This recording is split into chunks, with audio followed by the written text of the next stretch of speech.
My name is Jenna. I'm Greek.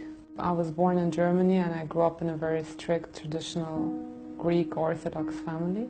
We grew up almost as other Muslim families would raise their children. Our families wanted to guarantee that we would be brought up in a Christian way, in the Orthodox way. We always went for vacation all together, and we never split up for vacation. So family vacations were always very nice, and especially our very first vacation in the UAE about 13 years ago.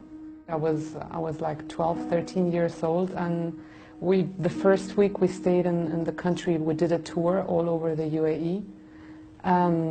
And it was on a Friday when we were on the way to a souk. Suddenly the adhan came on for the time, for the prayer time. And everything stopped. People stopped their cars, took their prayer rugs and just go out and pray on the streets. The sound of the adhan was something that changed something inside of me. And subhanAllah, I don't know what it was, but it never left me, kind of. It changed something and it stayed. And I just wanted to know what it means, what it actually says. I was a person that I did not want to hear the subject death at all. I didn't want to hear about death. I used to leave conversations when it comes to death, and I never attended funerals. My uncle died in front of my eyes, taking his last breath, and that was the thing that changed a lot inside of me. I just started feeling that this life isn't exactly what I thought it is, and we're investing too much time and energy on things that could be gone in a second time. And because after the death of my uncle, I faced a time where I used to wake up 3 times in the night, going to check if my father is breathing, if my mom is still breathing. Constant fear of death, because you think that this is the end. That made me strongly start researching again about Islam. I researched before about other religions as well, but I could not find any truth in there or anything that will convince me. When I started reading about Islam, I found all the answers that I could not find in my own religion. The fact where I got really convinced was when I read the biography of Prophet Muhammad ﷺ. It reminded me so much of what we used to know and read about Jesus, Isa, alayhi salam. So I started reading, and this person seemed to be such a noble person with such amazing characteristics, with a personality that I think I've never read something similar like that before. After reading the biography, I was convinced that everything I know about Islam, I have to delete it and just start reading from zero onwards and get my own research and get my own facts about this religion, because obviously everything I knew before was wrong. It didn't take a long time to find out that Islam is the truth and that there can't be any other religion in the world than this. Although I got convinced about Islam, I was scared to say the Shahada. I was like, yeah, it's the right thing. I might, take this logic and this way of life inside of me, but I won't ever be able to accept Islam because of my parents and my family. I knew that they will never accept it, and that if they would ever get to know something like that, my life would change dramatically. So I met a girl in Germany. She's from Egypt. Her name is Noha. She helped me a lot because I met her right when I started praying to find the truth, to get more courage in what I'm doing. We got to know each other. We talked about Islam. She started explaining everything to me, all the questions that I had, because I was convinced. I knew it's the truth. I knew my religion is wrong, and that I couldn't live like that. After meeting Noha, I think 1 or 1.5 months later, I took my Shahada in Germany, in the student dorms. It was supposed to be just me and her, but somehow Muslim students got to know that someone is going to convert to Islam, so I had about 20 people in the room afterwards. So alhamdulillah, I had many witnesses. Alhamdulillah, I took my Shahada, and I will never forget that day, and I will never forget my first prayer. Going back home wasn't that scary as driving towards saying the Shahada. I think that day, my whole life, I mean, Shaitan was playing so much with my feelings. I think my whole life passed in front of me like a video stream. I was seeing icons. I was even thinking, but that's now haram because my parents, they spent so much money for the party of my baptism, you know, that's the whole party. I was thinking really weird things, I don't know. So yeah, after taking my Shahada, I was completely calm. I think I never slept that well as that night. Alhamdulillah. And then what I remember very well was the first morning, because I woke up and I know I have to pray Fajr. And I don't know where to pray Fajr because my family's in the house. No one knows I'm a Muslim. And now I have to hide somewhere. Obviously, I can't hide in the bathroom to pray. My room is not, it's just a loft, so I can lock a door. So I went down the basement and I prayed in my father's gym room. And I could hear him, I was praying.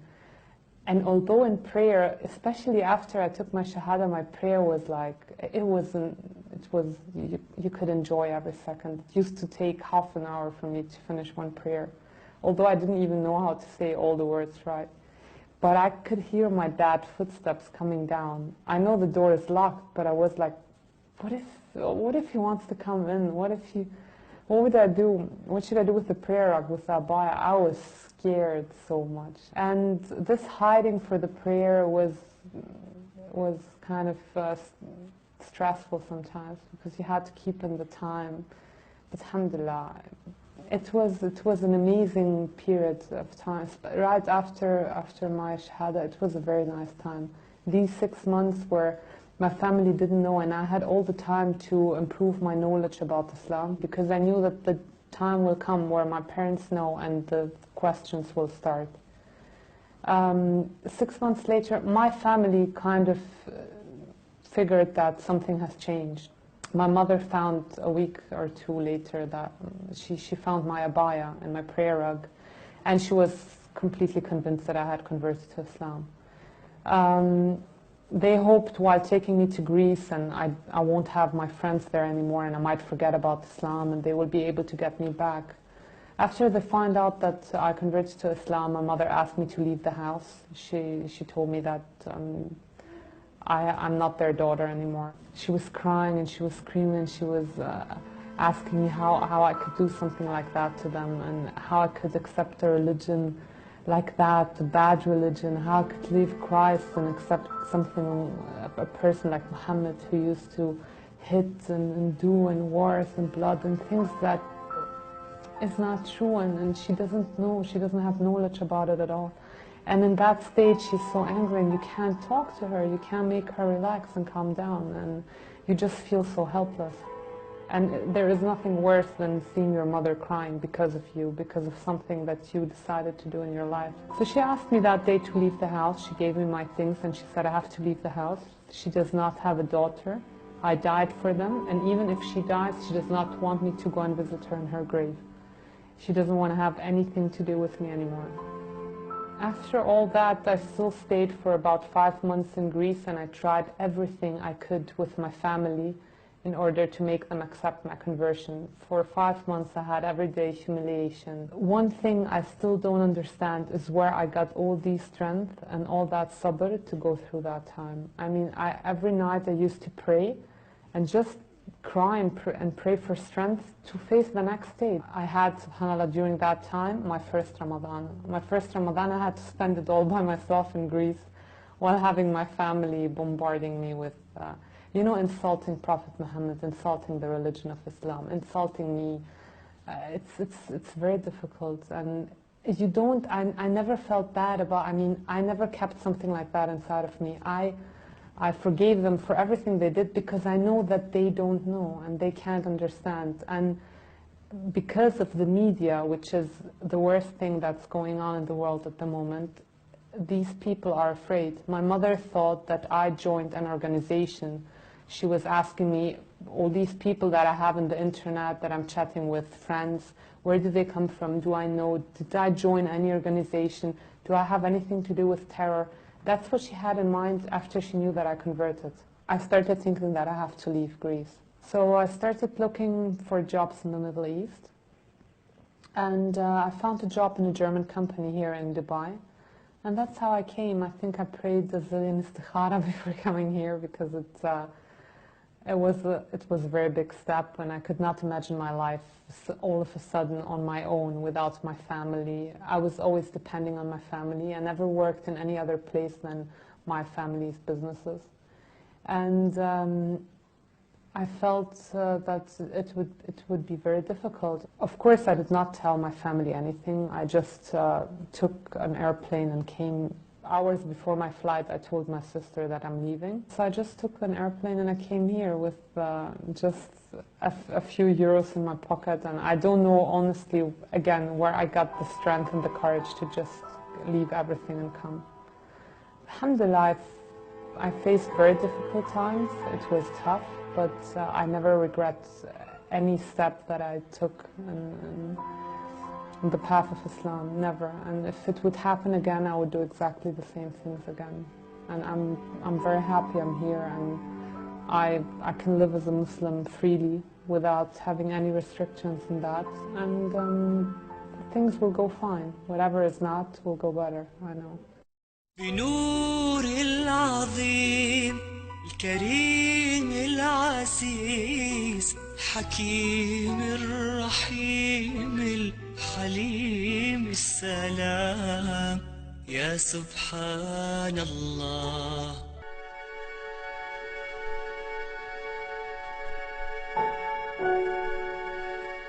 The travel was, it was a half-empty airplane. I was crying non-stop from Athens to Dubai. And yeah, because it was difficult, I know. You think about all the things that happened before, and it's like a cut, and you start completely new, and you know that there is no coming back. Yeah, so I came here, I started working. It was a bit lonely in the beginning, because I didn't know a lot of people here. Actually, I didn't almost know anyone. And I wanted to find an Islamic center in order, to get back into seeing, watching lectures, learning more, and meet maybe other people that might have converted to Islam.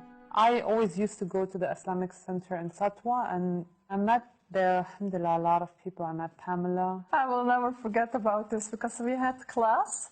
We had this class, and I was late, like often, so I came in and she was sitting there, and I saw her, and I was thinking, why is she sitting there, with sunglasses in the classroom? And she was staring at me the whole time, so I didn't really feel like comfortable. It was very, and then... I wasn't staring at her because she was weird or something, just because she looks exactly like my middle sister. And when she came into the classroom, I felt like I saw my sister. I felt like, okay, I'm going to go hug her, it's perfect. She's converted, she looks like my sister, it's a good substitute. Yeah, and since this day we're in touch, Alhamdulillah. You get very close to people that converted too, because we don't have our families here, right? Yeah. And no matter how less or more, everyone has issues, and everyone gets, quite lonely, and everyone faces problems after conversion. Alhamdulillah, I think that once happens because God just wants to test our sincerity in this subject. And secondly, it makes your iman very strong. It makes you tough when you pass problems. Yeah. Pam, sometimes she calls me, she's like, if it wouldn't be for Islam, I would be in a mental clinic now. And she's right, it's like that. If it wouldn't be for Islam, you would not be able to go through all that. Islam just gives you every time you pray, you get so much strength, This thing, I remember before, my life before Islam, and you have issues and problems, and people smoke, or they drink, or they do a zillion things in order to calm down. In Islam, you just have to pray. And you feel the presence of Allah. I mean, I've never done a dua, it will not come. After a week, 10 days, 2 weeks, a month, it will come, it will work. Of course, I don't make dua, please let me win in the lottery, which is haram anyways, But dua for things that are reasonable. I mean, God is there. He just wants you to get back to Him, to get your strength from Him.